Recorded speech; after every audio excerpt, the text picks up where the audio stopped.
ধিটিং চাঐ চাঐ মোবাইলং মহুলকমান পোহাই পফিছো মোবাইলং ধিটিং চাঐ চাঐ মোবাইলং ধিটিং চাঐ চাঐ মোবাইলং লাও হুয়া সেউ পিনংকাই তিমুয়া কুংদাই সেং কেংলে পাই লাও হুয়া সেউ পিনংকাই তিমুয়া কুংদাই সেং কেংলে পাই মাতে ho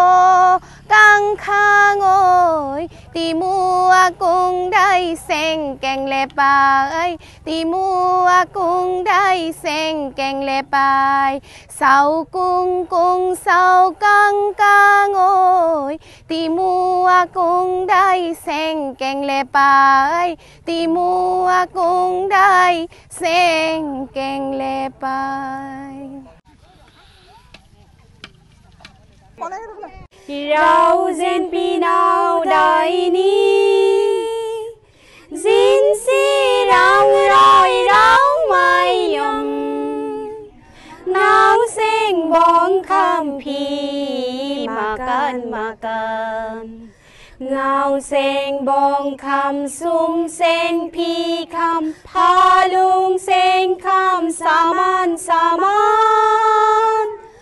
Ngau sing bong kham Phan tay luk kun sarnun so kaoi Sin jin sung kan Pit kai pin nang cung mung nam Rik sing boy pra kham Ngau sing bong kham pi makan Peong le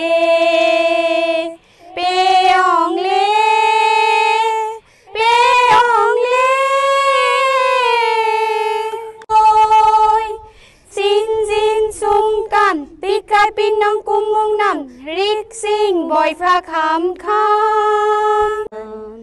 peong le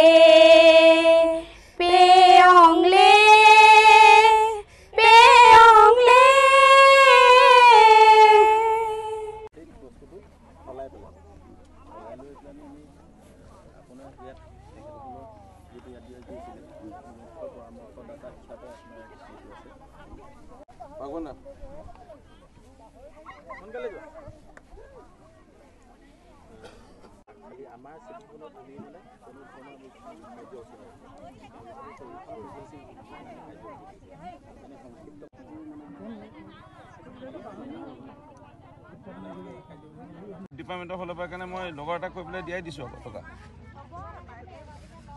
হ'ব আজি মই Jebi college যাম পূৰ্বাঞ্চল দায় সাহিত্য সভাৰ 41তম দ্বিবাৰ্ষিক অধিৱেশনখনি অহা ইংৰাজী 27, 28, 29 ডিচেম্বৰত দামচাও তিলক গগৈ ক্ষেত্ৰ চেলেংহাটত যোৰহাট জিলাৰ চেলেংহাটত অনুষ্ঠিত হ'বলৈ গৈ আছে। এই অধিৱেশনখনিত অসমৰ বিভিন্ন প্ৰান্তৰ পৰা ইতিমধ্যে আমাৰ লগত ৰাইজে আলোচনা কৰিছে, ৰাইজে অগ্ৰগতিৰ বুজ লৈছে। আমি এই 3 দিনীয়া অধিৱেশনখনত আমি 27 তাৰিখে খেক বানফি পূজাৰে আমাৰ অনুষ্ঠান আৰম্ভ কৰিম আৰু এই অনুষ্ঠানলৈ অসমৰ বিভিন্ন প্ৰান্তৰ পৰা প্ৰায় 10 সহস্ৰাধিকৰ ওপৰত ৰাইজ গোট খাব। সকলো উত্তৰ পূৰ্বাঞ্চলৰ যিসকল টাইমূলীয় জনগোষ্ঠী আছে সকলো জনগোষ্ঠীৰ সহযোগিতাত এই অনুষ্ঠানটো সাফল্যমণ্ডিত হ'বলৈ গৈ আছে আৰু লগতে এই অনুষ্ঠানভাগী সফল সমাপ্তিৰ বাবে অসমৰ মাননীয় মুখ্যমন্ত্ৰী যশস্বী মুখ্যমন্ত্ৰী মাননীয় হিমন্ত বিশ্ব শৰ্মা ডাঙৰীয়াই আমাৰ সকলোৰে লগত পৰামৰ্শৰ আকাৰে আমি তেখেতৰ পৰামৰ্শ বিচাৰি গুৱাহাটীলৈ গ'লোঁ। সিদিনা মাননীয় আমাৰ বিধায়ক মহোদয়ে আমাক সাক্ষাতৰ সুবিধা কৰি দিলে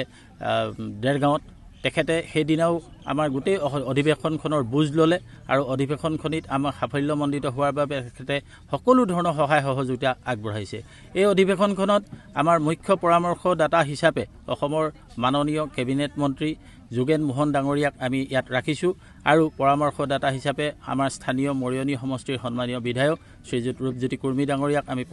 পৰামৰ্শদাতা হিচাপে আমি ৰাখিছোঁ। তেখেত সকলো ধৰণৰ আমাৰ লগত আলোচনা কৰি সকলো সমস্যা সমাধানত প্ৰশাসনিকভাৱে হ'ব যিকোনো বিষয়ত আমাক সহযোগিতা আগবঢ়াইছে। আমি এই আপাহতে অসমৰ সকলো জনসাধাৰণক আমি অতি শ্ৰদ্ধাৰে এই অধিৱেশনখনিলৈ নিমন্ত্ৰণ জনালোঁ আৰু আপোনালোক সকলোৰে সহযোগিতাত আমাৰ অধিৱেশনখনিৰ সফল সমাপ্তি কামনা কৰিলোঁ।